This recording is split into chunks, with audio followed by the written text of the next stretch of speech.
என் வேலையை விட உனக்கு ஊர் சுத்துறது தான் ரொம்ப முக்கியமா? சாரிங்க, நீங்க சொன்னீங்கன்னு தான். நீ ஒன்னும் சொல்ல வேணாம். நம்ம இன்னொரு நாள் போலான்னு சொல்றேன். அதை நீ புரிஞ்சுக்கவும் இல்ல, புரிஞ்சுக்க ட்ரை பண்ணவும் இல்ல. அது எப்படி ரொம்ப கூலா என் மீட்டிங்க தள்ளி போடுன்னு சொல்ற? சொல்லு கண்மணி.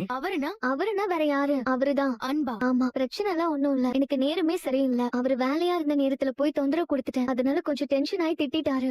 கஷ்டமா தான் இருக்கு. இருந்தாலும் தப்பு என் மேல தானே. ஏதாவது தப்பா இருந்தா உடனே அவருக்கு கோவம் வந்துரும். ஆனா கோவம் இருக்கிற இடத்துல தானே குணம் இருக்குன்னு சொல்லுவாங்க. எல்லாம் கொஞ்ச நேரம் தான், அப்புறம் தானா சரியாயிடும். அவரு நல்லவர் தான். அதுக்காக பிஸியா இருக்கிற நேரத்துல வெட்டி கதை பேச போனா கோவம் வராதா? அதனாலதான் திட்டாரு. இல்லன்னா சும்மா யாராவது திட்டுவாங்களா? ஆனா கொஞ்ச நேரம் பொறுத்து போனா சுத்தமா திட்டினதையே மறந்து போயிடுவாரு. இவ என்ன புரியாம பேசிட்டு இருக்கா? அவருக்கு ஒண்ணு பிடிக்கல கண்மணி, அதனாலதான் உன் மேல கோவப்படுறாரு, கத்துறாரு. நீ என்னடானா அதை புரிஞ்சுக்காம அவரை விட்டு கொடுக்காம பேசிட்டு இருக்கே. இருந்தாலும் உன்னை இப்படி பார்க்கவே எனக்கு கஷ்டமா இருக்கு. அதெல்லாம் ஒன்னும் தேவையில்ல. இன்னும் 5 நிமிஷத்துல நானே அதை மறந்துடுவேன். 10 நிமிஷம் கழிச்சு போனா அவரும் அதை மறந்துட்டு பேசுவாரு. மத்தபடி அவர் டென்ஷன் ஆனா அந்த கோவத்தை என்கிட்ட காட்டாம வேற யார்கிட்ட காட்ட முடியும் சொல்லு? ஆனா அவர் கோவத்திலயும் ஒரு நியாயம் இருக்கும். உனக்கு தெரியாதா? நீயே எத்தனை தடவை பாத்திருப்ப. எனக்கு இதெல்லாம் பழகி போச்சு. மனசுல இருக்கிற ஆசையை என்கிட்ட சொல்ல முடியாத கோவத்தை தான் அவ மேல கொட்டிக்கிட்டு இருக்காரு. இதை நான் எப்படி உன்கிட்ட சொல்ல முடியும் கண்மணி? நீ என்னடி யோசிச்சுட்டு இருக்க? ஆஹா, ஒண்ணும் இல்ல. இப்ப அன்பு எங்க இருக்காரு? அய்யோ, இத பத்தி நீ அவர்கிட்ட போய் ஏதாவது கேட்டு தொலைச்சிடாத. அப்புறம் அவருக்கு ரொம்ப சங்கடமா போயிடும். நான் தான் சொன்னேன்ல, கொஞ்ச நேரத்துல இது சரியாயிடும். இதுக்காகலாம் என்ன நினைச்சு நீ கவலைப்பட வேண்டாம். ஏன்னா